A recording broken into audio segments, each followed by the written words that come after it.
निर्मूलनासाठी उपोषणाला बसले होतात. बरोबर आहे का नाही? अण्णांचा मुद्दा मुळतोय भ्रष्टाचार निर्मूलन, आलं का लक्षामध्ये? आणि त्यासाठी तो हट्ट धरून उपोषणाला बसले. पण भ्रष्टाचार निर्मूलन करा म्हणून सरकारला सांगण्यात काय अर्थ आहे? अहो कसं करायचं हे सांगितलं पाहिजे, मार्ग सांगितलं पाहिजे ना, आलं का लक्षामध्ये? मग ते काय करणार? शेवटी कोणाला तरी बोलावणार, भैयू महाराजाला बोलावणार आणि त्यांचं उपोषण सोडणार. त्यावेळेस मी म्हणलं का बुवा अण्णा हजारे सारखे सेनापती, लोकशाहीचे सेनापती म्हणतो, रामदेव बाबा लोकशाहीचे सेनापती म्हणतो, त्यावेळेस त्यांचे आंदोलन चिरडले जाते. नमस्कार, मी ॲडव्होकेट शिवाजी डमाळे. आज आमचे शिवराम पाटील काका जळगाववरून आलेले आहेत आणि आमचे प्रति लोकमान्य टिळक बाळासाहेब लांडे पाटील, आम्ही आज आमचे विषय घेऊन माननीय अण्णा हजारेकडे निघालेलो आहोत. आता तिथं काय आमचे चर्चा होणार, काय मुद्दे मांडणार, ते आम्ही दोघांच्या विचारातून एक आज प्लॅन काय आमचा तो सांगतो. शिवराम पाटील, तुम्ही सांगा. 1 मिनिटात तुम्ही संपवायचं, 1 मिनिट ते सांगते, 5 मिनिटाचा व्हिडिओ होईल. बघा, आम्ही आज अण्णांची भेट जी घेतोय ना, तर आमचं अपील असं राहील की अण्णाजी की आज EVM जी आहे ते बंद करून बॅलेट पेपरवर निवडणुका वाटा हा एक मुद्दा राहील. मतचोरी आहे, जर मतचोरीमध्ये इनफॅक्टमध्ये प्रत्येक माणसाला अधिकार दिला गेला पाहिजे, पण या ठिकाणी जिवंत माणसांची नावं मृत दाखवून कापली गेली आणि बोगस मतदान एकेका ठिकाणी असं यादीमध्ये लिहिलं गेलं. तर याच्यावर पण कटाक्ष टाकायचा आहे. आणि शेवटी भ्रष्टाचार जो होतो तो का होतो त्यासाठी तुम्ही खूप चांगला प्रयत्न केला, पण अजून खूप अपूर्ण राहून गेलेलं आहे. जसं आमचा जो निधी असतो बुवा केंद्रातून राज्याला मिळतो, राज्यातून वितरण होतो, जिल्ह्यात जातो, DPC म्हणतो आपण, जिल्हा नियोजन समिती. त्या जिल्हा नियोजन समितीमध्ये फक्त त्या जिल्ह्याचे आमदार, खासदार आणि त्या खात्याचे जे प्रमुख असतात, कलेक्टर वगैरे, CEO अशी माणसं बसतात आणि दरवाजा बंद करून निर्णय घेतात. हे चूक आहे. निधीचं वितरण हे दरवाजा बंद करून व्हायला नको.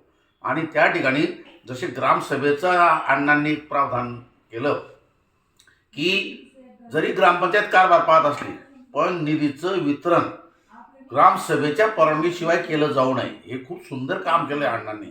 तर हेच DPTCला लागू झाले पाहिजे की जिल्ह्याचा निधी वितरण जो आहे, जरी प्रस्ताव आमदारांनी टाकला की कोणी टाकला तर ती सर्वांची संमती घेणं आवश्यक आहे.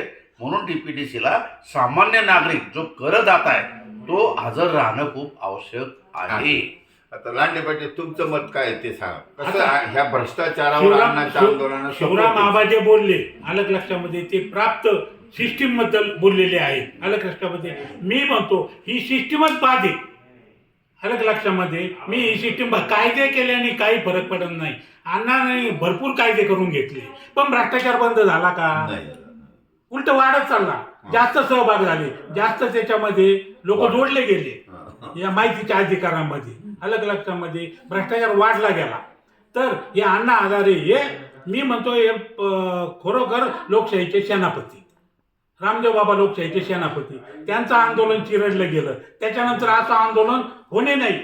कारण यांचं हे लोकशाहीचे सेनापतीचं आंदोलन चिरडलं गेल्यानंतर या लोकशाहीला वाचवणार कोण हा प्रश्न मायापुढे पडला. म्हणून मी राष्ट्रपती एक मतदार आहे, म्हणून मी त्यांना पत्र लिहायला गेलो का मतदार तुम्ही पण आहात, मी पण मतदार आहे. आपल्या मतदारांना स्वराज्य आपला जन्मसिद्ध हक्क आहे. हे लोकमान्य टिळक माझ्यात अवतरले तेव्हापासून मी स्वराज्य आपला जन्मसिद्ध हक्क आहे आणि तो आपल्याला मिळालाच पाहिजे याच्याबद्दल मी अभ्यास सुरू केला. आणि त्याच्यानंतर मी तसं निवडणूक आयोगाला पत्र लिहिलं गेलो, राष्ट्रपतीला पत्र लिहिलं आणि निवडणूक आयोगाचं उत्तर आलं मला. मी प्रेफरन्शियल वोटिंगचा अधिकार मागत होतो त्यावेळेस 10-11 वर्षापूर्वी, 12 वर्षापूर्वी, ऐका. तर त्या ठिकाणी त्यांचं उत्तर आल्यानंतर डमाळे साहेबांकडे गेलो मी का बा हे त्यांचं उत्तर आलं, निवडणूक आयोग आम्हाला गरज नाही असं वाटतंय. हे त्यांचं म्हणणं योग्य आहे का? नाही, जनतेला गरज आहे ना. हे कसं म्हणू शकतात का आम्हाला याची गरज वाटत नाही? प्रेफरन्शियल वोटिंग आम्हाला सर्वांना पाहिजे, तो आमचा जन्मसिद्ध हक्क आहे.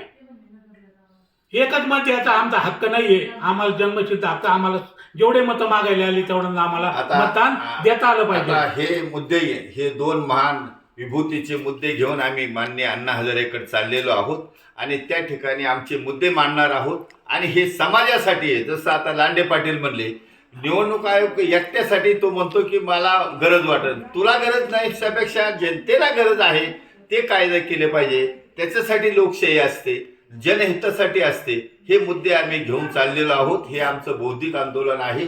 धन्यवाद.